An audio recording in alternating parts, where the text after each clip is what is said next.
승리의 조건이라고 한 제목으로 오늘 주일 말씀 함께 나눠보도록 하겠습니다. 오늘 우리는 여호수아서의 말씀을 함께 읽었습니다. 여호수아서, 어떤 내용이 다들 혹시 잘 알고 계시나요? 여호수아는 이제 모세를 뒤이어서 이스라엘의 지도자가 되었던 인물이죠.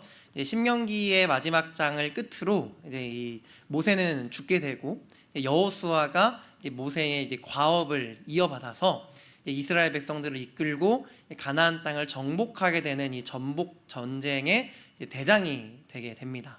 그렇게 이 여호수아가 가나안 땅을 이제 정복해 나가는 그런 과정, 이스라엘 백성들이 가나안 땅을 정복해가는 이 과정이 바로 이 여호수아서의 말씀의 내용인데요. 사실 이 여호수아서의 어떤 말씀에 대해서 이제 몇몇 사람들이 예전에 좀 오해하는 부분들이 있었습니다. 이게 뭐냐면요, 가나안을 정복한다는 건 결국 뭐를 얻는 거죠? 땅을 얻는 겁니다. 땅 혹시 땅 갖고 계신가요? 네, 저는 땅이 없습니다. 저는 당연하겠지만, 저는 뭐 아직 그럴 나이도 아니고요. 땅이 없습니다. 참 부럽습니다. 근데 이 여호수아서는 기본적으로 땅을 얻게 되는 말씀이다 보니 어떤 이야기들이 있었냐면, 여호수아는 복에 대한 이야기다. 하나님께서 우리에게 주시는 이생의 복, 현실의 어떤 복들에 대해서 이야기하는 게 여호수아다. 이스라엘 백성들이 가나안 땅을 차지한 것처럼 하나님께서 우리에게 땅을 주실 거다. 많은 재물과 많은 복들을 우리에게 주실 거다라는 식으로 여호수아서를 좀 잘못 이해했던 사람들이 있습니다. 당연하겠지만 이것은 오해이죠. 물론 하나님은 우리에게 복을 주시는 분이십니다. 믿으십니까? 하나님께서는 우리에게 우리가 기대하지 못했던 많은 복들을 주시는 분이심에는 틀림이 없습니다. 그러나 이 여호수아의 정복 이야기, 이 가나안 정복의 이야기는요, 하나님께서 우리에게 주시는 물질적이고 또 재정적인 복을 이야기하는 말씀은 아닙니다. 그럼 무엇이냐? 이 가나안 땅 정복 전쟁은 우리 그리스도인에게 부어지는 복의 이야기가 아니라 우리 그리스도인의 삶에서 우리가 마주할 수밖에 없는 우리 인생의 분투에 대한 이야기입니다. 인생의 분투, 인생의 전쟁에 대한 이야기가 바로 이 본문 여호수아 말씀의 이야기라고 하는 것입니다. 사실 알고 계시겠지만 하나님께서는 가나안 땅을 이스라엘 백성들에게 주시겠다고 이미 오래전부터, 이 아브라함 때부터 이미 하나님께서는 약속을 하셨죠. 그 땅을 너희에게 줄 것이다 라고, 그 땅은 너희 땅이다 라고 얘기를 하셨습니다. 그런데 역설적이게도요, 이스라엘 백성들은 가나안 땅을 정복하는 전쟁을 벌여야 하고 그 땅을 자신들의 힘으로 차지해야 합니다. 하나님은 그 땅이 너희 땅이야 라고 얘기하셨는데 실제로는 그 땅을 직접 싸워가면서 차지해야 했다라고 하는 거죠. 굉장히 조금 아이러니한 것이 아닐 수가 없는데요. 근데 사실 이것은요, 우리 그리스도인들의 삶도 마찬가지입니다. 우리는 구원을 받았습니다. 믿으십니까? 예수 그리스도의 십자가의 보혈의 공로로 말미암아 저 여러분은 모두 예수님을 믿는다면 우리 모두 구원받은 주의 백성 그리스도인이 되었습니다. 그런데 여전히 우리 인생 속에는 고난이 있습니다. 아직도 우리는 죄의 문제와 싸우고 있습니다. 분명 예수를 믿고 구원받은 사람들이 되었지만 여전히 우리 삶에 찾아오게 되는 많은 인생의 문제와 어려움들은 우리를 괴롭게 하고 힘들게 합니다. 그래서 우리는 때로 하나님께 이야기하죠. 하나님, 우리에게 왜 이러십니까?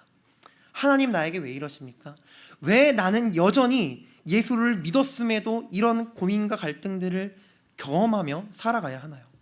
십자가에서 주님께서 다 이기셨다고 말씀하셨는데 왜 여전히 나의 인생은 이런 것들을 감내해야 하는 인생인가요? 사실 그 이유는요, 우리는 이미 구원받았으나 아직 이 구원이 완성되지 않았기 때문이다 라고 이야기를 드릴 수 있을 것 같습니다. 이미와 아직이라는 조금 어려운 말인데요, 이미와 아직이라고 하는 어떤 이 교리에서의 개념이 있습니다. 우리는 이미 구원받은 건 맞습니다. 그런데 동시에 아직 완성되지 않은 구원의 날을 기다리고 있습니다. 주님께서 이 땅에 다시 오셨을 때 우리는 하나님께서 우리에게 약속하신 저 천국에서, 하나님 나라에서 우리는 하나님과 함께 기쁨을 누리며 살아가게 될 겁니다. 아직 임하지 않은 우리의 완성되지 않은 구원과 이미 누리고 있는 구원 사이에 우리 그리스도인들은 놓여 있다라고 하는 것입니다. 혹시 이게 무슨 말인지 좀 어려우시다면 다음 학기에 꼭 이제 그 교리반을 들으시길 바랍니다. 네, 네, 저랑 같이 하십니다. 네, 교리반 들으시기 바랍니다. 자, 그렇다면 이 이미와 아직 사이에서 인생의 분투를 감내하고 있는 우리 그리스도인들, 그럼 우리는 그 인생의 분투, 인생의 전쟁에서 어떻게 하면 승리할 수가 있을까요? 그것을 이야기하는 게 바로 오늘 본문 여호수아, 특별히 이 가나안 정복 전쟁을 이기기 위해서 하나님께서 먼저 여호수아와 이스라엘 백성들에게 알려주시는 약속의 말씀이 바로 이 여호수아 5장의 말씀입니다. 오늘 말씀을 통해서 저와 여러분들의 그리스도인으로서의 삶의 분투, 그 전쟁 가운데 승리를 경험하게 되시는 그런 모두가 되기를 주님의 이름으로 축복합니다.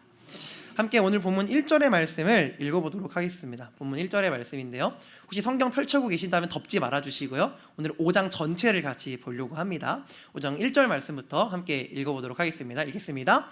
요단 서쪽의 아모리 사람의 모든 왕들과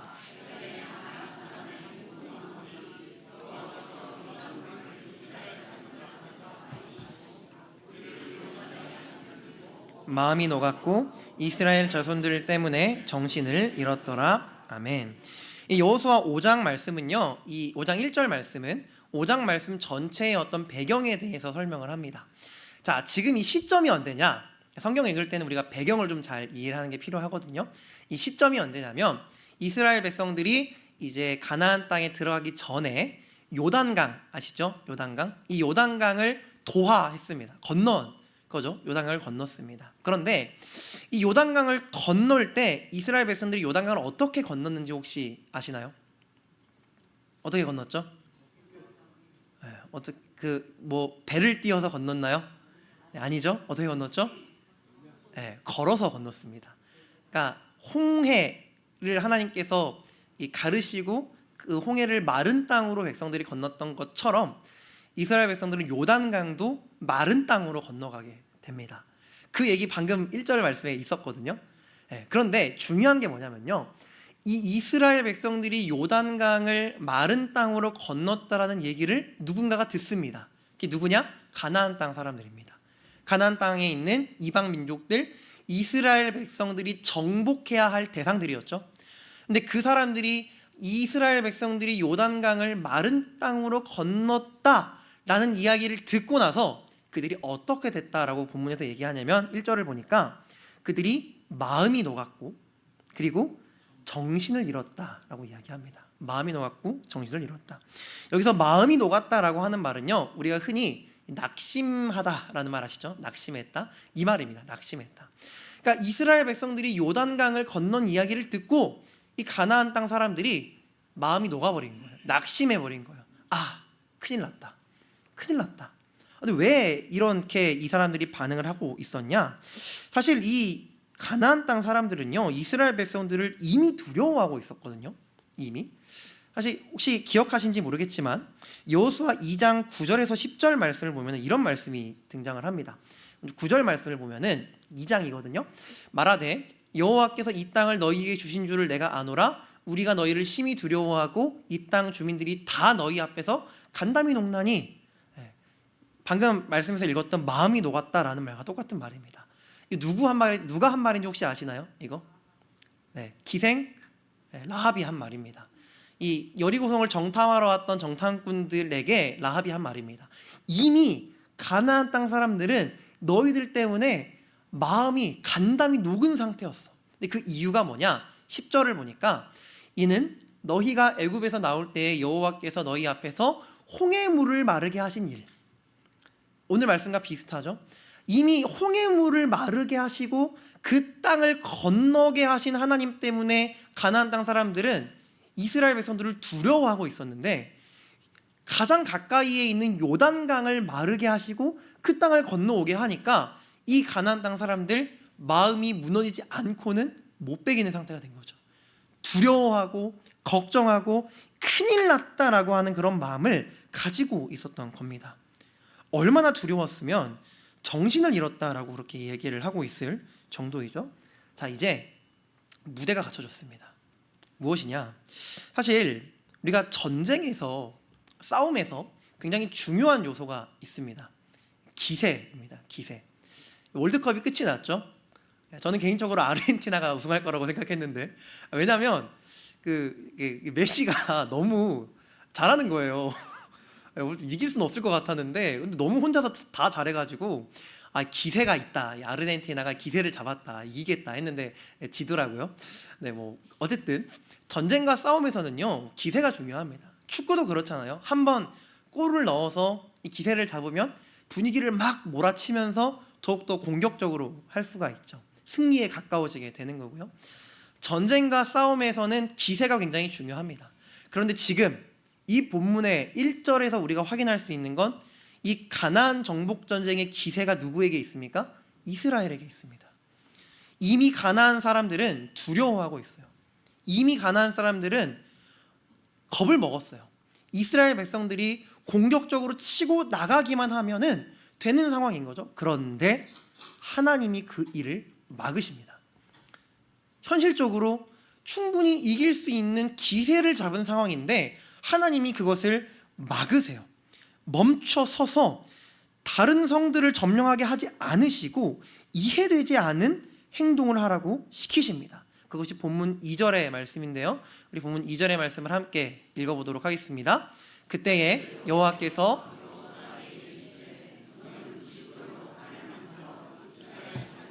다시 할례를 행하라 하심에 아멘. 할례를 행하라 라고 갑자기 이야기를 하십니다. 왜 여기서 하나님께서 할례를 행하라고 이야기를 하셨냐면 지금 이스라엘 백성들이 할례를 받지 않은 상태였기 때문이었겠죠. 본문 4절과 5절 말씀을 보면요, 이런 말씀이 등장을 하는데요. 여호수아가 할례를 시행한 까닭은 이것이니 애굽에서 나온 모든 백성 중 남자 곧 모든 군사는 애굽에서 나온 후 광야길에서 죽었는데 5절 그 나온 백성은 다 할례를 받았으나 다만 애굽에서 나온 후 광야길에서 난 자는 할례를 받지 못하였습니다 라고 얘기합니다. 이게 무슨 말이냐면요, 처음 출애굽했을 때 아시죠? 처음 출애굽했을 때 이스라엘 백성들은 다 할례를 받은 상태였다는 거예요. 그런데 광야에서 40년을 보냅니다. 이 40년 동안에 광야에서 태어난 남자들이 할례를 안 받은 거예요. 왠지는 모르겠습니다. 왜 모세가 그들에게 할례를 안 시켰는지는 본문에서 이야기하고 있진 않아요.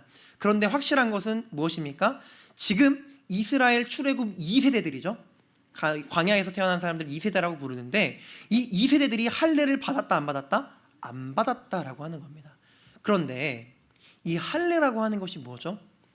이스라엘 백성이라면 무조건 받아야 하는 게 할례입니다. 아브라함 때부터 하나님께서는 아브라함과 언약을 맺으시면서 내 약속의 표시를 너의 몸에 새겨라. 내가 너희들에게 반드시 약속을 이룰 것인데 그 약속의 표시를 몸에 새겨라. 너희는 나의 백성이다라고 하는 것을 기억해라라고 하는 의미에서 언약 백성의 표시로 새긴 것이 바로 할례입니다. 근데 이 할례를 받지 않은 거예요. 이스라엘 백성들이 말이죠. 자, 근데 이런 생각을 할 수가 있습니다. 근데 왜 할례를 지금 해야 합니까? 할례 뭔지 다 아시죠? 어떤 행동인지, 그렇죠? 지금 이 타이밍에 할례를 하면요, 싸움을 못 해요. 네, 싸움을 못 합니다. 회복하는 시간을 기다려야 돼요. 기세를 잡았으면 바로 몰아서 공격을 해야 하는데 지금 여기서 할례를 하게 되면요, 바로 전쟁을 이어가는 것이 불가능합니다. 근데 하나님은 지금 이 타이밍에, 사실 이 여호수아 5장 바로 다음 이어지는 6장 말씀에 보시면 여리고성 전쟁이 등장하거든요. 이게 첫 전투예요. 첫 전투. 근데 이 여리고성을 점령하기 직전에, 공격하기도 전에 할례를 행하라고 하시는 겁니다. 이해되지 않는 것이죠. 할례, 전쟁 끝나고 나서 해도 되잖아요. 전쟁 끝나고 나서 해도 괜찮잖아요. 왜 하나님 여기서 할례를 하게 하십니까? 라고 생각을 할 수도 있습니다. 자, 그런데요, 할례에는요, 하나님의 언약 백성의 표시라고 하는 의미뿐만이 아니라요, 또 한 가지의 의미가 있습니다. 그게 뭐냐면요, 바로 거룩입니다. 거룩. 할례라고 하는 것은요, 죄인된 나의 몸, 죄인된 나의 인생 가운데에서 이 죄악을 잘라서 내어버리고 이제는 하나님의 백성으로서 거룩하게 살아가겠습니다라고 하는 다짐과 결단이 담겨 있는 게 바로 이 할례라고 하는 의식입니다. 단순히 난 하나님의 백성입니다라고 하는 것을 증명하는 것뿐만이 아니라요, 저는 하나님 앞에서 거룩하게 살 겁니다. 나는 하나님의 거룩한 백성입니다라고 하는 것을 확인하는 것이 바로 이 할례입니다. 그래서 하나님은 지금 이 타이밍에 이스라엘 백성들에게 할례를 행하라고 말씀하십니다. 너희는 나의 백성이야. 그런데 동시에 너희는 나의 거룩한 백성이 되어야 한다. 하나님 앞에서 거룩한 백성이 될 때 너희는 이 가나안 땅의 정복 전쟁에서 승리할 수가 있다라고 말씀하시는 겁니다. 그런 의미에서 삶의 분투에서 승리를 경험하는 이 백성이 되기 위한 첫 번째 조건은 바로 거룩하게 살아가는 것입니다. 거룩입니다. 거룩하게 살아가야만 우리는 하나님의 백성으로서 그 거룩을 지켜야만 그리스도인으로서 우리 인생의 분투와 전쟁에서 승리할 수 있다라고 하는 것입니다. 아마도 많은 분들이 아실 겁니다. 정말로 신실하고 진실하게 하나님 앞에서 살아가고 많은 사람들의 존중과 또 존경을 받고 있던 신앙의 선배 그리고 어른들이 이 거룩의 문제 앞에서 무너져가는 모습들을 아마 많이 지켜보셨을 겁니다. 저 또한 그렇습니다.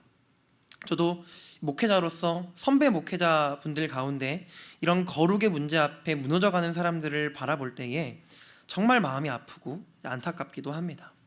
그런데 우리가 그런 사람들을 보면서요, 비단 안타깝고 손가락질하고만 살아가서는 안 됩니다. 왜냐? 우리도 그런 사람이 될 수 있기 때문이죠. 우리도 우리 인생 속에서 이 거룩의 문제와 싸우며 이 거룩의 문제에 넘어지며 살아가고 있는 사람들이지 않습니까?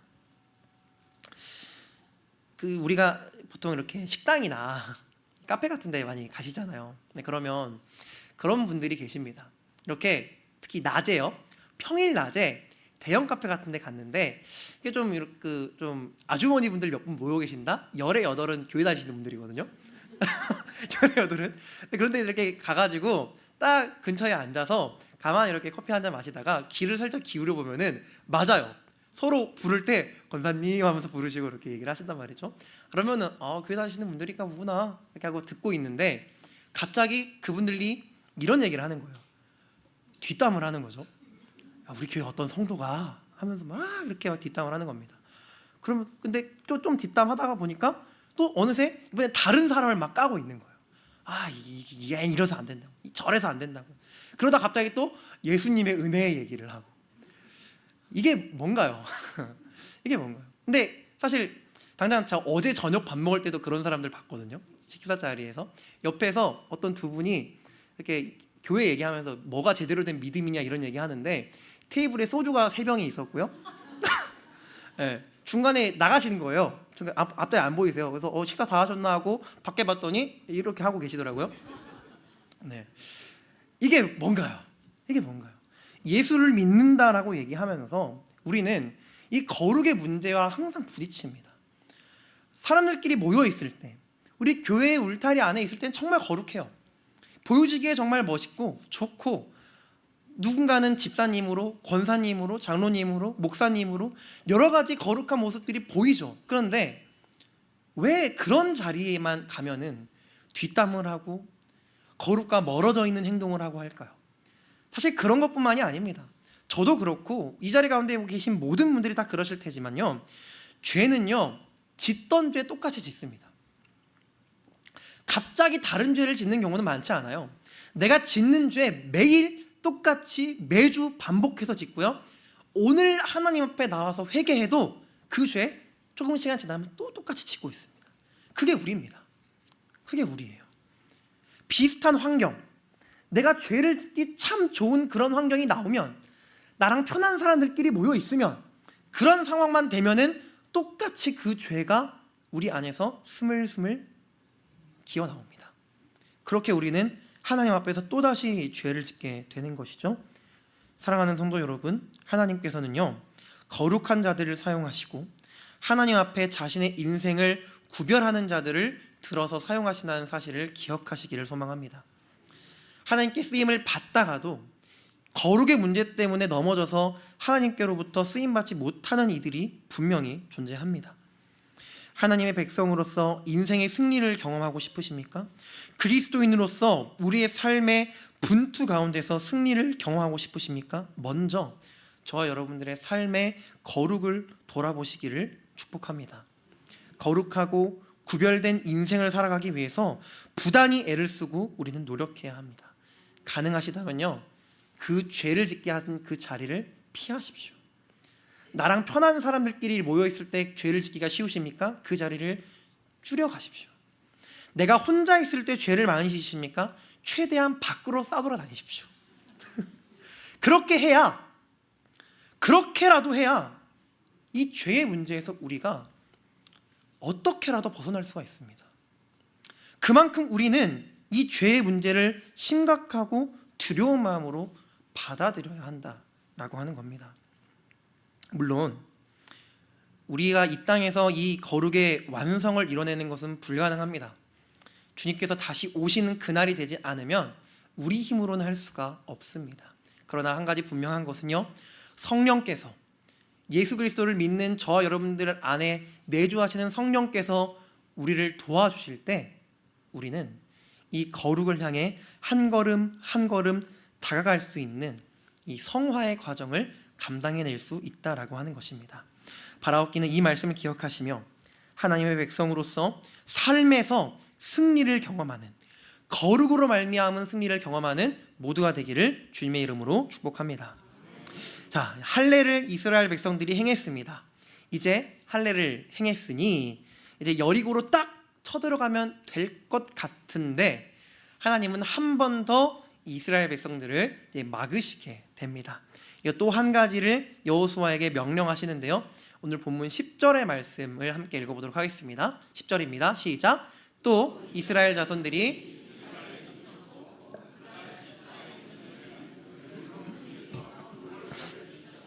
아멘. 할례를 행하고 이스라엘 백성들이 이 길갈에 진을 치고 그달 14일 저녁에 유월절을 지켰다라고 얘기를 합니다. 아마도 지금 이 시점이 이 이스라엘 백성들의 달력에서 이제 첫째 달, 이제 성경에서 아빕월이라고 하거든요. 첫째 달이었던 것 같습니다. 그래서 첫째 달 14일이 유월절입니다. 아빕월 14일이 유월절입니다. 지금 달력으로 하면 3월에서 4월 정도 되거든요. 근데 유월절을 뭔지 다들 아시죠? 유월절, 이스라엘 백성들이 출애굽하는 과정에서 마지막 10번째 재앙 앞에서 이 유월절 어린 양의 피를 이제 좌우 임방과 문설주에 바른 이스라엘 백성들의 집 가운데는 이 재앙의, 하나님의 재앙을 이제 넘어가셨다. 그래서 유월이라는 단어를 쓰는 거죠. 넘어가다라고 하는 뜻을 갖고 있는 유월절인데요. 유월절 지켜야죠. 유월절 중요한 절기니까 이스라엘에서 가장 중요한 절기가 유월절입니다. 반드시 지켜야 하는 절기이죠. 자, 그런데 이번 유월절은 조금 다릅니다. 광야 40년 동안에도요, 이스라엘 백성들은 유월절 계속해서 지켰을 거거든요. 근데 지금 이 타이밍의 유월절은 조금 다릅니다. 뭐가 다르냐? 본문 11절과 12절 말씀을 우리 한번 같이 읽어보도록 하겠습니다. 함께 읽습니다. 시작. 유월절 이튿날에 그 땅의 소산물을 먹되 또 그 땅의 소산물을 먹은 다음에 만나가 그쳤으니 이스라엘 사람들이 다시는 만나를 얻지 못하였고 그 해에 가나안 땅에 소출을 먹었더라. 아멘. 자, 어떤 게 다르다고 생각되십니까? 사실 제가 이미 다 적어놓긴 했는데요, 이번 유월절이 다른 점은 뭐냐면요, 이번 유월절은 가나안 땅의 소출로 진행된 유월절이었다라고 하는 겁니다. 광야 40년 동안 이스라엘 백성들은 뭐 먹고 살았죠? 만나를 먹고 살았습니다. 그러니 유월절도 당연히 뭘로 보냈을까요? 만나를 가지고 보냈을 겁니다. 무교병을 만들어서 만나를 가지고 만들어서 유월절 음식을 해서 먹었겠죠. 그런데 오늘 본문에서 뭐라고 얘기를 하냐? 유월절 이튿날에 그 땅의 소산물을 먹었다라고 얘기를 하면서 12절을 보니까 이스라엘 사람들이 다시는 만나를 얻지 못했다라고 이야기합니다. 자, 그런데 이게 이상합니다. 왜 그러냐면요, 이해가 안 되는 게 지금 이 시점 가나안 땅을 다 정복한 이후인가요? 아니면 정복 시작도 못한 시점인가요? 시작도 못했습니다. 근데 만나가 끊겨요. 만약에 정복을 실패했다고 치면은 이스라엘 백성들 지금 큰일 난 겁니다. 지금까지는 만나로 연명해왔던 인생인데 만나가 끊어지는데 가나안 땅 정복도 실패한다? 그럼 이스라엘 백성들은 먹고 살 게 없는 거예요. 근데 하나님은 이스라엘이 가나안 땅을 정복하기를 시작도 하기 전에 만나를 끊어버리시는 겁니다. 이해가 되지 않죠? 그러니까 완전 말하자면 배수의 진을 친 것 같은 느낌인데요. 왜 하나님께서는 이렇게 하셨느냐? 하나님은 이 만나를 끊으시면서 이스라엘 백성들에게 이런 사실을 알게 하고자 하셨던 것입니다. 무엇이냐? 너희는 이미 승리한 백성들이다 라고 하는 것이죠. 가나안 땅 정복을 시작을 하지 못했습니다. 아직 그 첫 숟가락도 뜨지 못한 상태입니다. 그런데도 하나님은 말씀하시는 겁니다. 이 전쟁은 이미 이긴 전쟁이야. 이미 가나안 땅은 너희의 땅이고 이미 가나안 땅의 소산들과 소출들은 다 너희의 것이야. 그러니 이 전쟁을 시작하기 전이지만 내가 너희에게 승리를 줄 것이니 이 승리를 확신하고 살아라. 그 의미로 지금부터 아직 전투 하나도 이기지 못한 지금부터 가나안 땅의 소출을 먹고 살아라. 만나를 끊어버리신 겁니다. 왜요? 이 전쟁은 이미 이긴 전쟁이기 때문이죠. 사랑하는 성도 여러분, 우리는 그리스도인의 인생이라는 이름의 분투와 싸움을 벌이며 살아가고 있습니다. 우리 각자의 인생의 삶의 전선에서 여러 가지 모습으로 우리는 싸움을 감당하죠. 직장, 사회, 때로는 가족들 속에서도 우리는 여러 가지 모습으로 그리스도인으로서의 싸움을 감당하고는 합니다.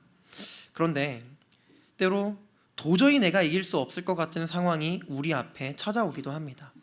내 인생의 문제가 너무 거대해서 도저히 내 힘으로는 해결할 수 없을 것 같은 문제, 그것이 자녀의 문제가 될 수도 있고요, 내 삶에, 내 직장에, 우리 가족의 문제가 될 수도 있고요. 그 문제가 너무 거대해서 도저히 나에겐 승리라는 것이 있을 수 없을 것 같은 그런 상황들이 우리에게 찾아올 수 있습니다. 그러면서 우리는 실패와 때로는 패배를 직감하면서 포기하기도 하죠. 그러나 이 말씀을 통해 우리가 기억해야 하는 것은 이것입니다. 우리 인생의 분투에서 승리하기 위한 두 번째 조건은 바로 우리가 이미 이긴 자처럼 살아가야 한다라고 하는 것입니다. 이미 이긴 자처럼. 왜냐? 예수 그리스도께서 이미 십자가에서 이 세상의 모든 악한 권세를 이기셨기 때문입니다. 승리의 근거가요, 저 승리의 근거가 나에게 있다면 우리는 승리를 확신할 수가 없습니다. 내 인생의 승리의 근거가 나의 능력, 내 어떤 삶의 경험에 있다면 우리는 승리를 확신할 수가 없습니다. 그런데 이 승리의 근거는 누구에게 있습니까? 내가 아니라 예수께 있습니다.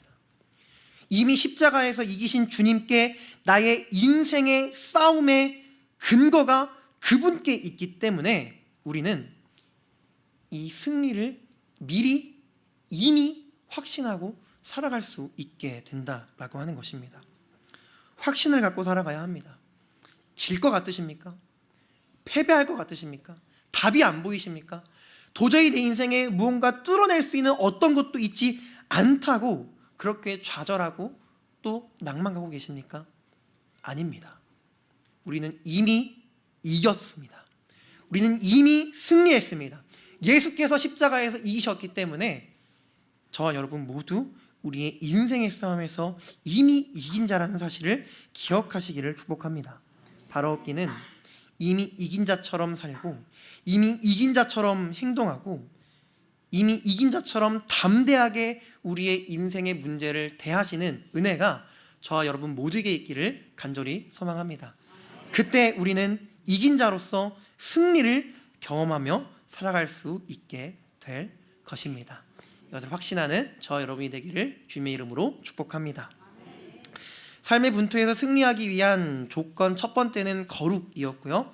두 번째는 이미 이긴 자처럼 살아가라라고 하는 것이었습니다. 마지막 세 번째를 나누면서 말씀을 정리하고자 합니다. 이제 우리가 함께 시작하면서 읽었던 세 절의 말씀을 확인해 보려고 하는데요. 할례와 유월절을 보낸 이후에 이 여호수아가 여리고성에 이제 가까이 가게 되었을 때에 여호수아는 한 사람을 마주하게 됩니다. 본문의 13절 말씀인데요. 우리 13절 말씀 함께 읽어보도록 하겠습니다. 여호수아가 여리고에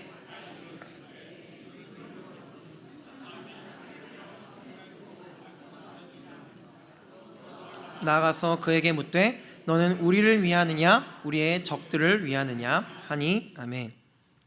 자, 이 13절의 상황은요 사실 조금 위험한 상황입니다.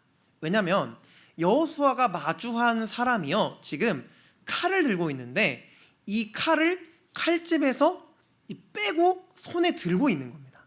그러니까 이게 요즘 말로 뭐냐면은 그 군대에서 총을 사람한테 겨누고 있는 거죠. 훈련소에서 이러면 바로 개머리판으로 맞아야 되잖아요. 웃어주시면서 감사합니다. 근데 굉장히 위험한 상황이에요. 그래서 여호수아는 지금 사실은 엄청난 위협을 지금 받고 있는 상황인 겁니다. 그래서 여호수아가 이 칼을 들고 있는 사람에게 물어보는 거예요. 너는 우리를 위하느냐 우리의 적들을 위하느냐. 여호수아의 지금 관심사가 여기에 있습니다. 사실 여호수아는 지금 이스라엘 백성들을 이끄는 지도자죠. 전쟁을 이끌어야 하는 이스라엘의 장군입니다. 그런 그에게 이 인생의 관심사가 뭐냐? 이 전쟁에서 어떻게 하면 이길 수 있는가? 어떻게 하면 승리할 수 있는가? 그래서 지금 눈앞에 있는 적에게 물어보는 겁니다. 너는 누구 편이냐?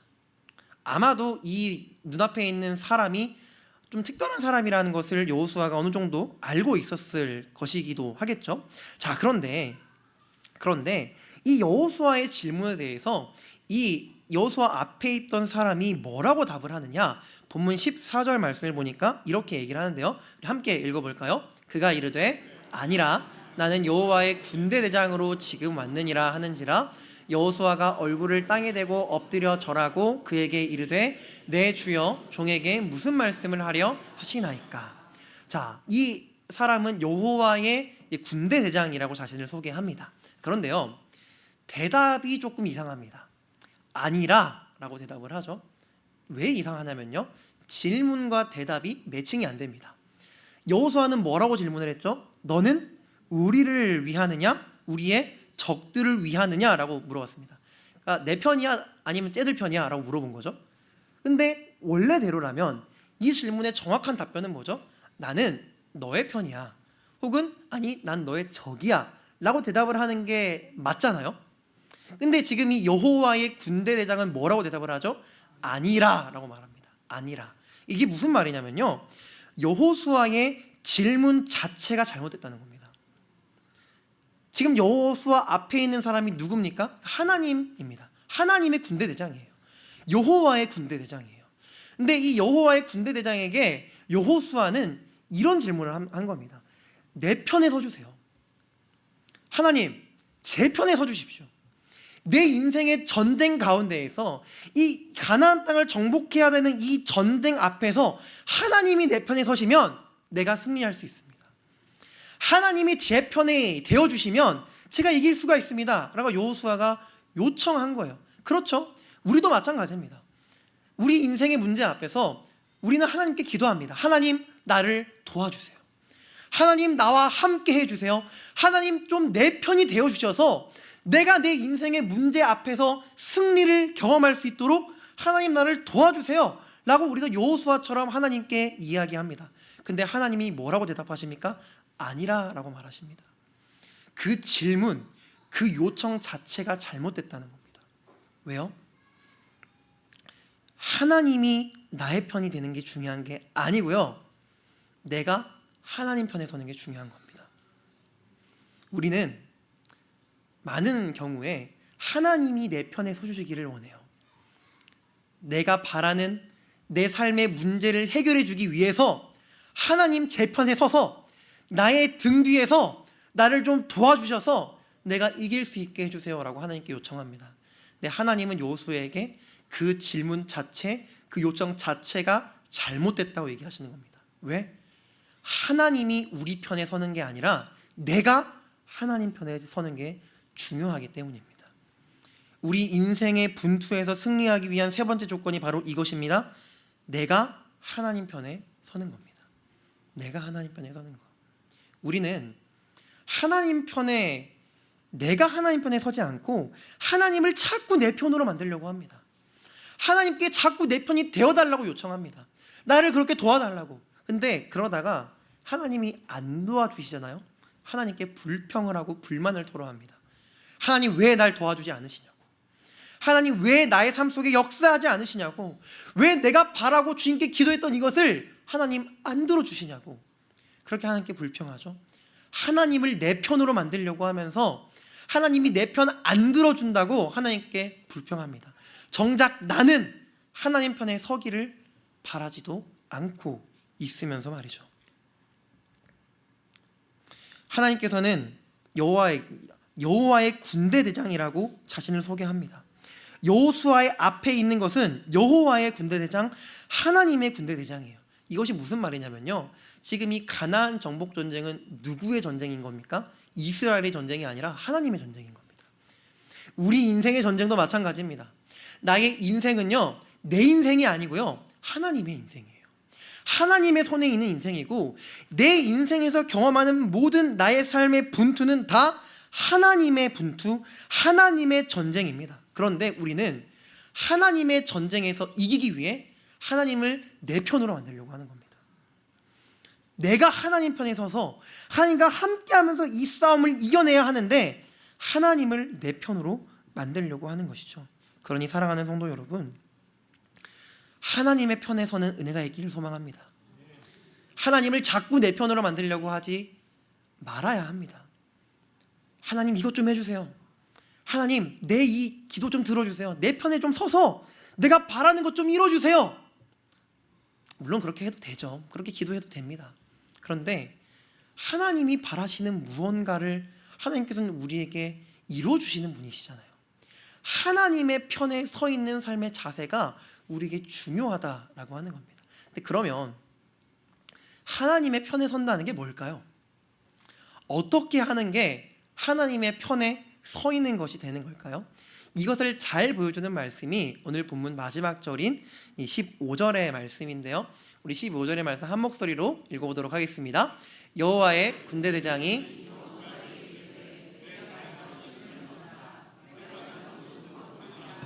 여호수아가 그대로 행하니라. 아멘. 여호와의 군대 대장이 여호수아에게 이렇게 말합니다. 네 발에서 신을 벗으라. 네가 서 있는 곳은 거룩하다라고 말을 합니다. 하나님께서 모세에게도 똑같이 하셨던 말씀이죠. 네 발에 신을 벗으라. 네가 선 곳은 거룩한 곳이다. 자, 근데 저 발에서 신을 벗는다라고 하는 게 어떤 의미인지 혹시 기억하고 계시나요? 발에서 신을 벗는 거? 맞습니다. 와, 정확하십니다. 네, 박수라도 쳐드리고 싶은데, 발에서 신을 벗는다라고 하는 말은요, 종이 된다라고 하는 뜻입니다. 나는 당신의 종입니다라고 하는 표시가 바로 발에서 신을 벗는다라고 하는 겁니다. 그런데 종이란 어떤 존재죠? 종은요, 나의 뜻이 없습니다. 나의 생각이 없고요, 나의 의지가 없고요, 나의 목표가 없습니다. 종은 주인의 뜻, 주인의 의지, 주인의 생각, 주인의 목표대로 그냥 순종하는 게 종입니다. 하나님의 편에 선다는 것이 바로 이것입니다. 우리가 하나님의 종이 되는 겁니다. 종은 자신의 뜻과 자신의 생각을 하나님 앞에, 그 주인 앞에 들이밀 수가 없습니다. 그걸 들이밀 때 그건 종이 아닙니다. 반역자죠. 종은 나의 의지와 나의 뜻을 주인에게 요구하는 게 아니라 주인이 가지고 있는 뜻과 주인이 가지고 있는 방향대로 순종하는 것이 바로 종입니다. 그런 관점에서요, 하나님의 편에 서는 우리는 하나님의 종이 되어야 한다라고 하는 겁니다. 내 생각, 내 뜻, 내 의지를 하나님 앞에 들이밀지 말고, 설령 나의 삶 속에 있는 심각한 삶의 문제들을 내가 마주하고 있는 상황 속에서 이것만 되면 내 이 문제 해결할 수 있을 것 같은데, 이것만 넘어가면 내 삶의 어려움들이 끝이 날 것 같은데 하나님 좀 이것만 해주시면 안 되나요? 라고 하는 그런 현실적인 생각이 저 여러분들에게 찾아온다고 해도 그 생각을 접는 겁니다. 하나님의 생각대로 이루어가 주세요. 하나님의 뜻대로 내 삶의 문제를 이겨낼 수 있도록 도와주세요. 때로 그게 나에게 이해되지 않는 것이라고 할지라도, 이해되지 않는 방향과 방법이라고 할지라도 하나님이 하나님의 뜻대로 나의 삶을 이끌어가 주시옵소서. 그렇게 고백하고 살아가는 것이 하나님의 편에 선 하나님의 종의 삶이라고 하는 것입니다.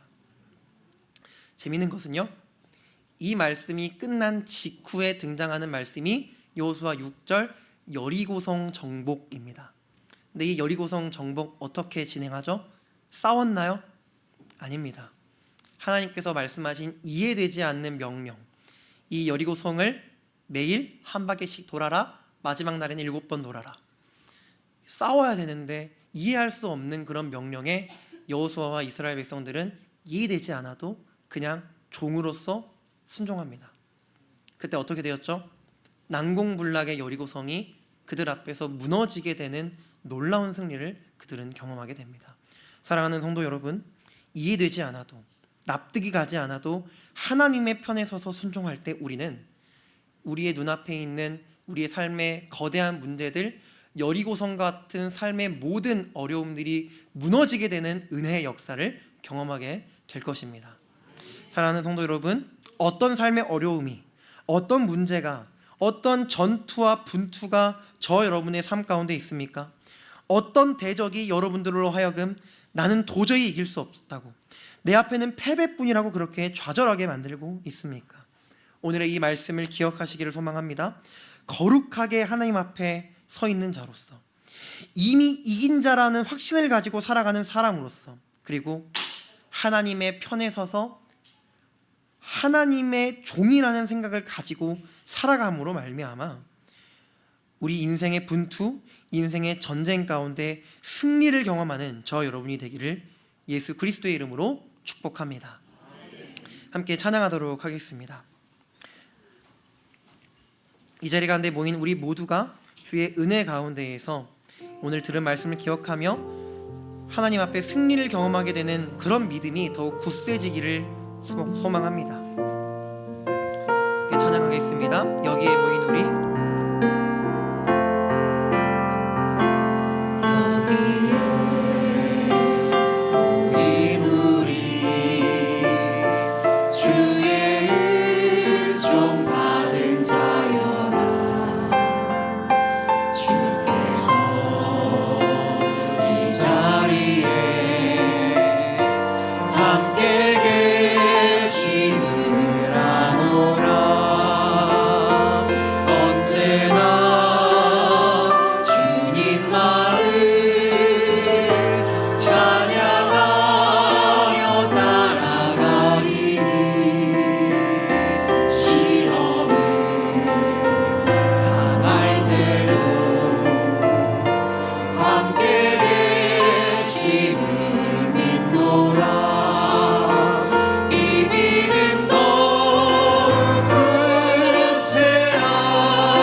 고백하겠습니다. 주님이 뜻하신 일,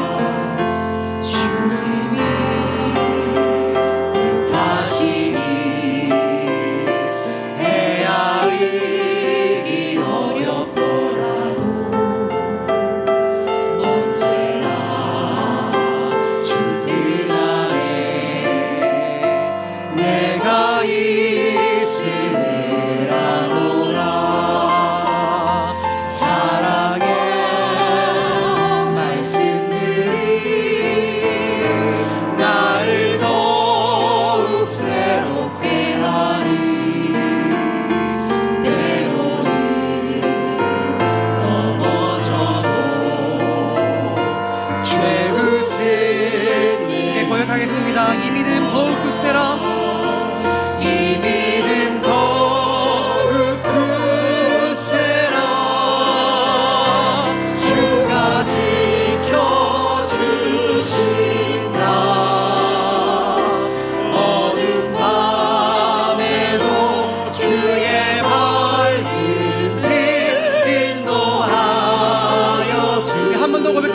할렐루야. 이 믿음 더욱 굳세라. 이 믿음 더욱 굳세라.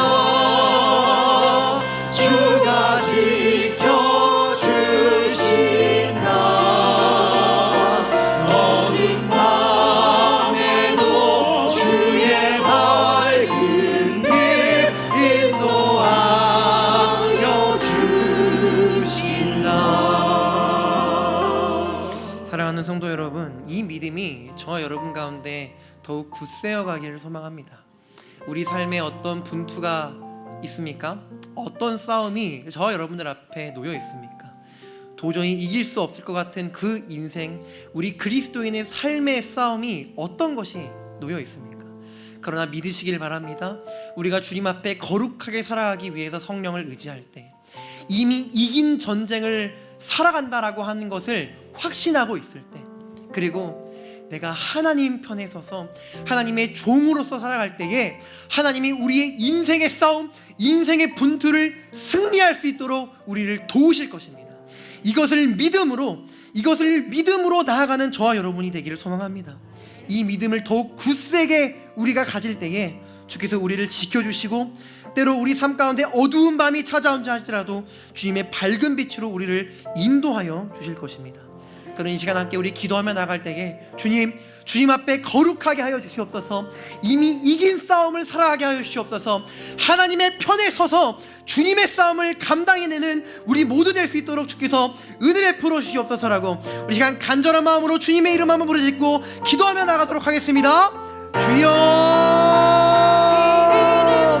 내가 충만하신 아버지 하나님, 이 믿음이 우리 안에 더욱 굳세게 가져지기를 소망합니다. 이 말씀을 우리가 이 믿음을 더욱더 주님 앞에 품기를 소망합니다.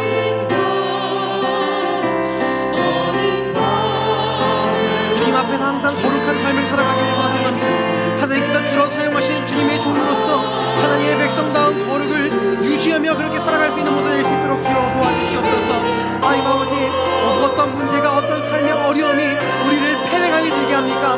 우리를 무너지게 합니까? 하나님께서 우리와 함께하여 주시옵소서. 하나님의 승리를 경험하게 하여 주시옵소서. 이미 이긴 싸움을 살아가는 우리 모두 될 수 있도록 주여 도와주시옵소서. 하나님을 나의 편으로 만들고자 하는 그런 모든 행동을 멈추고 내가 하나님의 편에 서기를 다짐한다는, 내가 하나님의 편에 서서 하나님의 종으로서의 삶을 살아갈 수 있도록 주여 우리와 함께하여 주시옵소서. 나의 뜻, 나의 생각, 나의 의지, 나의 어떤 마음의 소원들을 하나님께 들이밀면서 하나님께서 나의 편에 서서 나를 도와달라고 그렇게 얘기하는 것이 아니라 내가 하나님의 편에서 하나님의 종으로서 살아갈 수 있는 그런 은혜가 우리에게 있게 하여 주시옵소서. 그렇게 살아갈 때에 하나님으로 말미암은 승리를 경험해 나갈 수 있는 우리 수 있도록 주여 도와주시옵소서.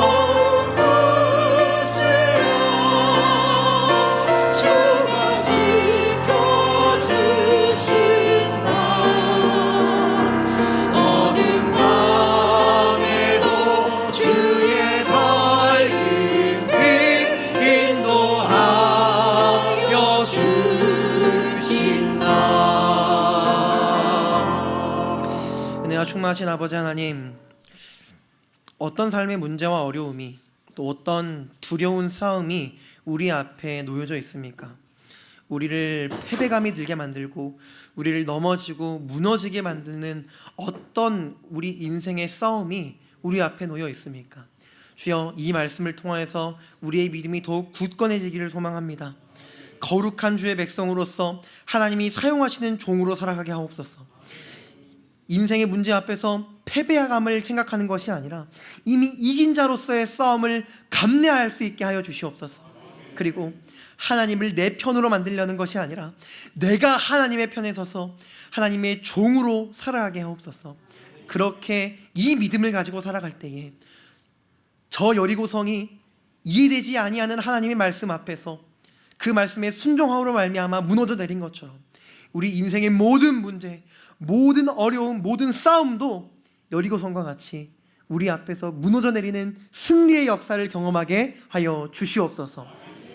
이제는 우리 구주 예수 그리스도의 은혜와 아버지 하나님의 사랑하심과 성령님의 교통하심이 거룩으로 이미 이긴 자로서 하나님의 편에 서서 살아가기를 다짐하는 모든 주의 백성들의 머리 위에, 그로 말미암아 인생의 승리를 경험하기를 소망하는 모든 주의 백성들의 머리 위에 이 교회 위에 이제로부터 영원토록 함께 있을지어다. 아멘.